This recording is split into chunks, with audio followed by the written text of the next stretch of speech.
கரூர் வைஸ்யா பேங்கோட net banking ஆப்ல எப்படி ரிஜிஸ்ட்ரேஷன் பண்றது அப்படிங்கறத பத்தி தான் டீடைலா இந்த வீடியோல பார்க்க போறோம். வீடியோ ஃபுல்லா பாத்தீங்கன்னா கம்ப்ளீட் டீடைல்ஸ் தெரிஞ்சுக்கலாம். வீடியோக்குள்ள போலாம். கேவிபியோட நெட் பேங்கிங் ஆப்பை ப்ளே ஸ்டோர்லேருந்து இன்ஸ்டால் பண்ணிடுங்க. ஆப் நீங்கள் இன்ஸ்டால் பண்ணதுமே ஆப்போட இன்டர்ஃபேஸ் பார்த்தீங்கன்னா அப்படி தான் வந்திருக்கும். அதில் மொபைல் பேங்கிங் ரிஜிஸ்ட்ரேஷன் அப்படின்ற ஆப்ஷன் இருக்கும். அதை கிளிக் பண்ணிடுங்க. அதை கிளிக் பண்ணிட்டு இதில் நிக் நேம் கேட்டிருப்பாங்க. உங்களோட நேமில் இருக்கக்கூடிய பாதி நேம் நீங்கள் என்டர் பண்ணலாம், இல்லாட்டி உங்களோட ஃபுல் நேம் கூட நீங்கள் என்டர் பண்ணிக்கலாம். அதை நீங்கள் என்டர் பண்ணதுக்கப்புறம் பார்த்தீங்கன்னா கஸ்டமர் ஐடி கேட்டிருப்பாங்க. இப்போ உங்களுக்கு கஸ்டமர் ஐடி தெரியல அப்படின்னா சைடில் பார்த்தீங்கன்னா கஸ்டமர் ஐடி அப்படின்ற மாதிரி போட்டு கொஷின் மார்க் இருக்கும். அதை நீங்கள் கிளிக் பண்ணிடுங்க. அதை நீங்கள் கிளிக் பண்ணதுமே டேரெக்டாக உங்களோட டயலாக் பேரில் ஒரு நம்பர் வரும். அதுக்கு நீங்கள் கால் பண்ணீங்க அப்படின்னா ரிங் ஆகிட்டு கட் ஆகிடும். கட் ஆனதுக்கப்புறம் பார்த்தீங்கன்னா எஸ்எம்எஸில் உங்களோட கஸ்டமர் ஐடியை பார்த்தீங்கன்னா சென்ட் பண்ணுவாங்க. அந்த கஸ்டமர் ஐடியை நீங்கள் நோட் பண்ணிக்கோங்க. நோட் பண்ணிட்டு திருப்பி ஆப்பில் இதில் அந்த கஸ்டமர் ஐடி அப்படின்ட்டு இருக்கக்கூடிய இடத்துல அந்த கஸ்டமர் ஐடியை என்ட்ரு பண்ணிடுங்க. அதுக்கப்புறம் உங்களோட பேங்க்கில் ரிஜிஸ்டர் ஆகிருக்கக்கூடிய மொபைல் நம்பரை என்ட்ரு பண்ணிட்டு கீழே டேர்ம்ஸ் அண்ட் கண்டிஷன் கேட்டிருப்பாங்க. அதை டிக் பண்ணிவிட்டு கீழே நெக்ஸ்ட் ஆப்ஷன் இருக்கும், அதை கிளிக் பண்ணிடுங்க. அதை நீங்கள் கிளிக் பண்ணதுக்கப்புறம் பார்த்தீங்கன்னா உங்களோட மொபைல் நம்பருக்கு ஓடிபி வரும். அதை என்ட்ரு பண்ணிட்டு வெரிஃபை கொடுத்துட்டு திருப்பி நெக்ஸ்ட் ஆப்ஷனை கிளிக் பண்ணிடுங்க. அதை நீங்கள் கிளிக் பண்ணதுக்கப்புறம் பார்த்தீங்கன்னா இப்போ நம்ம ரெஜிஸ்ட்ரேஷன் டெபிட் கார்டை வச்சு தான் பண்ண போகிறோம். அதை பற்றி தான் நான் எக்ஸ்பிளைன் பண்ண போகிறேன். அதனால் டெபிட் கார்டு ஆப்ஷனை நீங்கள் கிளிக் பண்ணிடுங்க.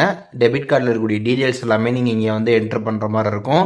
டெபிட் கார்டில் இருக்கக்கூடிய கார்டு நம்பரை நீங்கள் கரெக்டாக பார்த்து என்ட்ரு பண்ணிட்டு அதுக்கப்புறம் எக்ஸ்பிரி டேட் கேட்டிருப்பாங்க. அதில் மந்த் இயர் பார்த்தீங்கன்னா கார்டில் இருக்கும். அதை பார்த்து கரெக்டாக என்ட்ரு பண்ணிட்டு கீழே நெக்ஸ்ட் கொடுத்துருங்க. ஒன்ஸ் நீங்கள் கொடுத்ததுக்கப்புறம் பார்த்தீங்கன்னா டெபிட் கார்டில் இருக்கக்கூடிய பின் கேட்டிருப்பாங்க. நீங்கள் என்ன பின் டெபிட் கார்டுக்கு செட் பண்ணீங்களோ அந்த பின்னை இங்கே என்ட்ரு பண்ணிடுங்க. அதை நீங்கள் என்ட்ரு பண்ணதுக்கப்புறம் பார்த்தீங்கன்னா லாகின் பின் பார்த்தீங்கன்னா செட் பண்ணணும். இந்த பின் எதுக்கு அப்படின்னு பார்த்தீங்கன்னா நீங்கள் ஒவ்வொரு டைமும் ஆப்புக்குள்ளே போகிறப்ப இந்த பின்னை என்ட்ரு பண்ணி தான் பார்த்தீங்கன்னா ஆப்புக்குள்ளே போகிற மாதிரி இருக்கும். அதனால் உங்களுக்கு ஞாபகம் வச்சுக்கிற மாதிரி இருக்கக்கூடிய ஒரு 6 டிஜிட் பின்னை பார்த்தீங்கன்னா நீங்கள் செட் பண்ணிடுங்க. செட் பண்ணிட்டு கீழே சப்மிட் ஆப்ஷன் இருக்கும், சப்மிட் கொடுத்துருங்க. நெக்ஸ்ட் பார்த்தீங்கன்னா எம்பிஎன் செட் பண்ணணும். இந்த எம்பிஎன் எதுக்காக அப்படின்னு பார்த்தீங்கன்னா நீங்கள் இந்த நெட் பேங்கிங் ஆப்பில் நீங்கள் டிரான்சாக்ஷன்லாம் பண்ணுறப்ப இந்த பின் என்டர் பண்ணி தான் நீங்கள் டிரான்சாக்ஷன்ஸ் எல்லாமே பண்ணுற மாதிரி இருக்கும். அதற்காக தான் பார்த்தீங்கன்னா இந்த எம்பிஎன். இதுவுமே பார்த்தீங்கன்னா உங்களுக்கு ஞாபகம் வச்சுற மாதிரி ஒரு 4 டிஜிட் பின்னை பார்த்தீங்கன்னா செட் பண்ணிடுங்க. அண்ட் மெயின்லி அந்த பின்னை பார்த்தீங்கன்னா நீங்கள் ஆர்டராக வைக்கக்கூடாது. அதுக்கப்புறம் ஒரே நம்பரை 2-3 டைம் யூஸ் பண்ணி அந்த மாதிரிலாம் வைக்கக்கூடாது. டிஃப்ரெண்ட்டாக பார்த்தீங்கன்னா நீங்கள் வைக்கணும். அப்பதான் பார்த்தீங்கன்னா உங்களுக்கு அந்த பின் செட் ஆகும். அதையும் தெரிஞ்சுக்கோங்க. இதில் நீங்கள் செட் பண்ணிட்டு கீழே சப்மிட் ஆப்ஷன் இருக்கும், அதை நீங்கள் கிளிக் பண்ணிடுங்க. அதை கிளிக் பண்ணதுக்கப்புறம் பார்த்தீங்கன்னா ப்ரொசீட் டு லாகின் இருக்கும், அந்த ஆப்ஷன் கிளிக் பண்ணிடுங்க. அதை கிளிக் பண்ணதுமே ஆப்போட இன்டர்ஃபேஸ் பார்த்தீங்கன்னா வந்துடும். இப்போ நீங்கள் ஃபஸ்ட்டு செட் பண்ணிருக்கக்கூடிய அந்த லாகின் பின் செட் பண்ணீங்களா 6 டிஜிட் பின், அதை நீங்கள் என்ட்ரு பண்ணுங்கள்.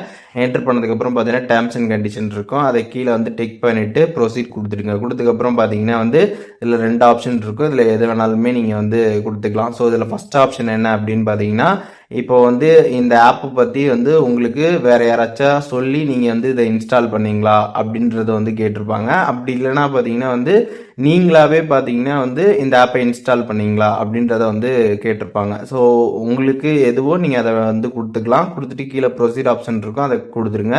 கொடுத்ததுக்கப்புறம் பார்த்தீங்கன்னா திருப்பி ப்ரொசீட் கேட்கும். ப்ரொசீட் கொடுத்ததுக்கப்புறம் பார்த்தீங்கன்னா ஆப்போட ஹோம் பேஜ் ஓப்பன் ஆகிடும். நீங்கள் பார்த்துக்கலாம். இப்போ அதில் நீங்கள் அப்படியே ஆப் யூஸ் பண்ணிக்க முடியும்.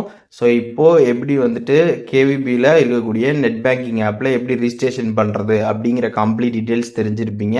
இதில் எதுவும் டவுட் இருந்துச்சு அப்படின்னா கமெண்ட்ஸில் மென்ஷன் பண்ணுங்கள். நான் எல்லாருக்குமே ரிப்ளை பண்ணுறேன்.